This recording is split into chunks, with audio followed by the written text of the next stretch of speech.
If the 2024 election has taught us anything, it's that JD Vance is immune to the gotcha moment. Doesn't matter if you're Jake Tapper or Dana Bash, you will not be getting Mr. Vance.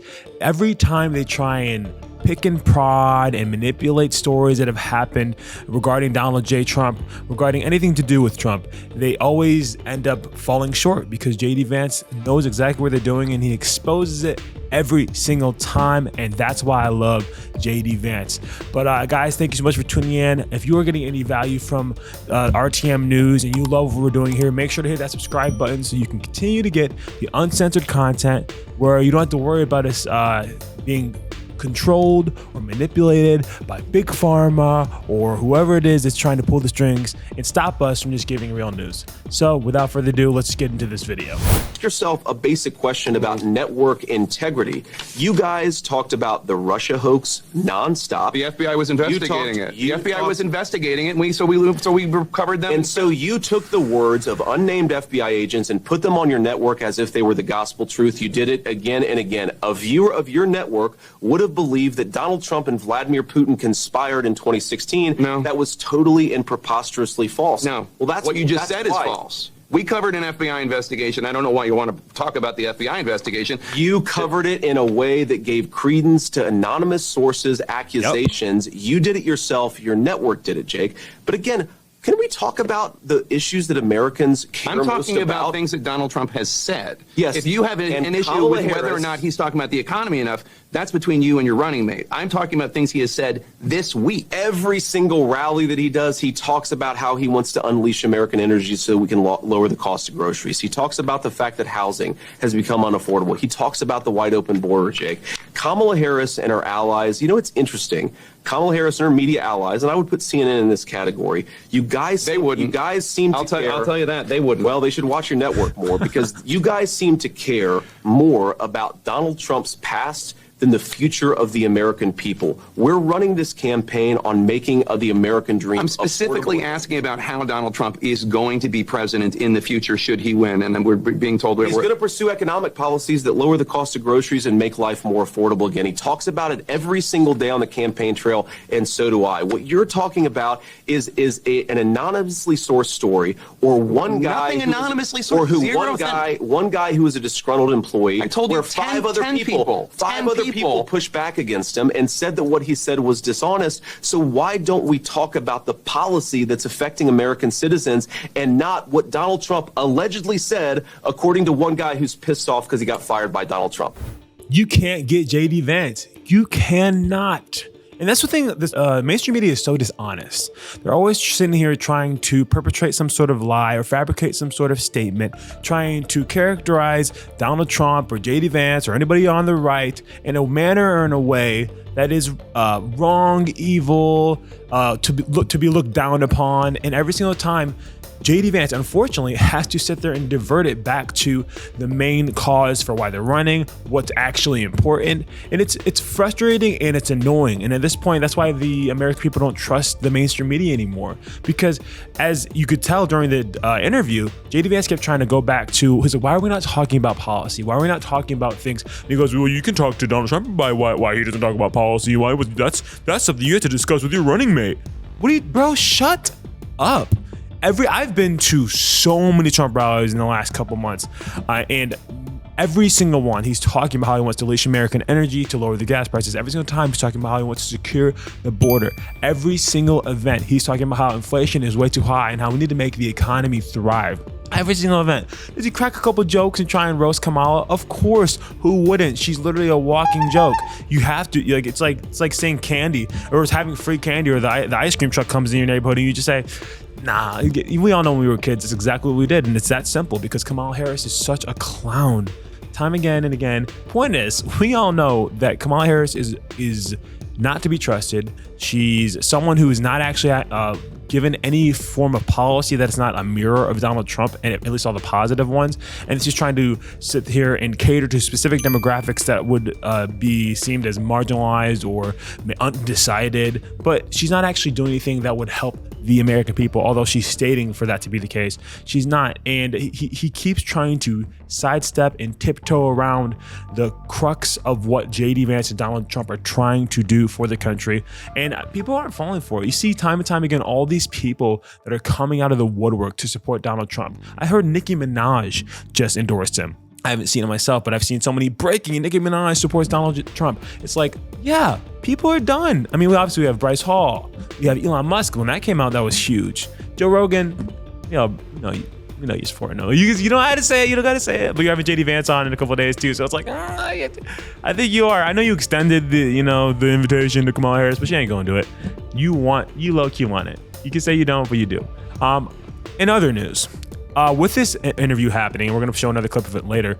I want to show you guys the parallel between how mainstream media interviewers or journalists, whatever you want to call them, they're not really journalists. People don't trust them anymore. Shout out to Elon Musk calling out how citizen journalism is like more real than actual journalism because they're just so biased in their approaches to everything. We're going to go to Brett Baer's interview with Kamala Harris on Fox, which is showing the parallel between how the media treats Democratic nominees or candidates, whoever's running in office, as opposed to how they treat Republican.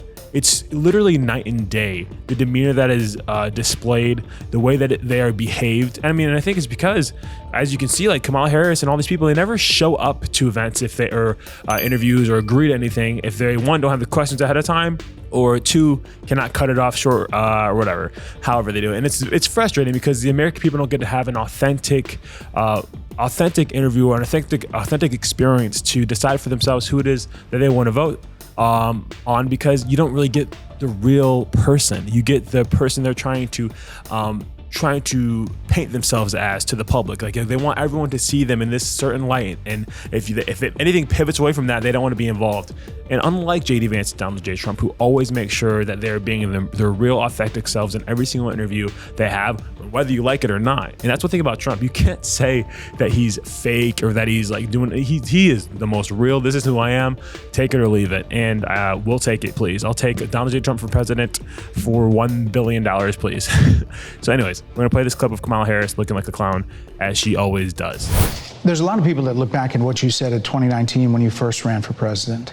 And there have been changes, and you've talked about some of them. When it comes to immigration, you supported allowing immigrants in the country illegally to apply for driver's license, to qualify for free tuition at universities, to be enrolled in free health care. Do you still support those things?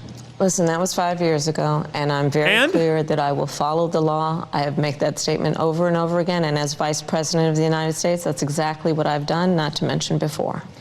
If that's the case, you chose a running mate, Tim Walz, governor of Minnesota, who signed those very things into state law. So do you support that? We are very clear, and I am very clear, as is Tim Walz, that we must support and enforce federal law, and that is exactly what we will do. There's a lot of people that... She is so fake. This is why people don't like you. You're so dishonest. You don't want to be real about what it is you stand for. What do you do? At least double down on what you said. We all know that's exactly what you want. You want illegals to come in here. You don't mind them. You literally, what is it? Illegals? She didn't say this, but essentially she might as well have said it. Illegals are not illegals, or illegal Americans. She basically was essentially trying to say like they're not American when they are. I don't remember the exact thing, so I'm totally butchering it, but she does not have an authentic bone in her body. She flip-flops on positions. She doesn't, just like she flip-flops on her accent. She's like a schizophrenic maniac, like out here like talking black one day, talking Hispanic another day, talking Jamaican. Like, what is going on? She's tripping 90% of the time. But I wanted to show you the parallel between how Brett Baer, and I know this is on Fox News, and I guess they would be considered more credible than CNN, but it's the way that they treated her was way more respectful. He interrupted her a couple of times, but overall, he was pretty respectful to her throughout the whole interview. There wasn't many gotcha moments. There's a lot of just straightforward, like, you did this, you said this, do you still stand behind it? And she gets behind it and she kept saying, oh, you did it. No, she's flip-flopping. She does stand behind it, but she doesn't want people to know because she's not going to reach undecided voters because people do not like where they are right now. They don't like this administration and what they've done to the country. So absolutely not to that. In other news, we're going to pivot back to the first interview where JD Vance gets a closing question regarding how he's going to treat the American people, regardless of whether it's a Democrat or a Republican. And I just think it's very interesting that he even asked this in the way that he did, considering it's totally flip-flopped in the way that each administration or party treats the American people. You are running to be vice president of the United States. And there is a 50-50 chance, maybe better, I don't know, that you're going to succeed. Better. Are you running to be vice president of the United States, or are you running to be vice president of the red states? Because if you win, and there's a decent chance you will, you're going to be vice president of childless cat ladies. You're going to be vice president of legal Haitian migrants in Springfield, Ohio. You're going to be their vice president too. Are you running to do that? Jake, of course I'm running to be the vice president of all Americans. I'm running because I want people to be able to afford a good life in this country. You know how I grew up. You know that I grew up in a family where things were often tough. I want, whether you're in a blue state or a red state, whether you're going to vote for Trump or you're going to vote for Harris, I want you to be able to have a good life in this country. But what's not going to happen with the broken leadership in Washington, D.C. Let me give you a statistic, Jake, because here is what the leadership of people like Kamala Harris and Nancy Pelosi, and yes, Mike Pence, over 30 years in this country has led to. A person with a bachelor's degree lives 7 years longer than a person without a bachelor's degree. There are a lot of people who have gotten rich and powerful off of American decline. Some of them have had R's next to their name. Some of them have had D's next to their name. And the first person who I believe is really putting the interests of the American people first is Donald J. Trump. So yes, we're going to be the president and the vice president for all people. The only way to do that is to reject the failed consensus. All right. Thanks, Jake. Thank you so much, Senator. Appreciate it. Boom, bada bang. And isn't that the truth? And here's the thing. Trump has been saying this from day one. They've been saying time and time again, regardless of whether you support me, whether you are or are not for me, we're still going to make the economy thrive for you.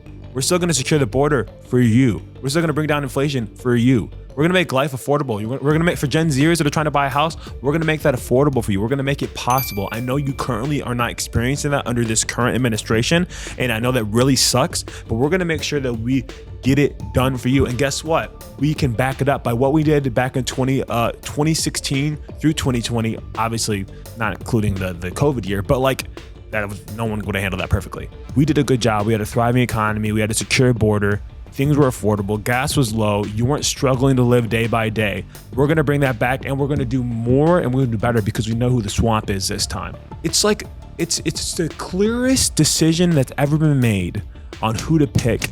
And I'm just grateful because I genuinely believe that Donald J. Trump will be the president by next week, or at least the president-elect, because people are fed up and they're done with this. And yes, of course, he's not going to be biased to Republicans. That's Biden. That's Biden, the one who calls us MAGA extremist. And people sit there and trying to say that he's not talking about, or they're not talking about, because Kamala Harris is an extension of him. They're not talking about Republicans. They're not talking about conservatives. They're talking about Trump Republicans. That's most of Republicans. Most Republicans he's the nominee. He was chosen. He didn't go to any debate, and everybody was saying no, Trump, because everyone thinks something fishy happened in 2020. Like, stop acting like you don't know that he is for everyone. You know he is, and that's why you're lying. You're trying to compare him to people like Hitler, because nothing's sticking. Anyways, thank you guys so much for tuning in. This was a lot of fun to do.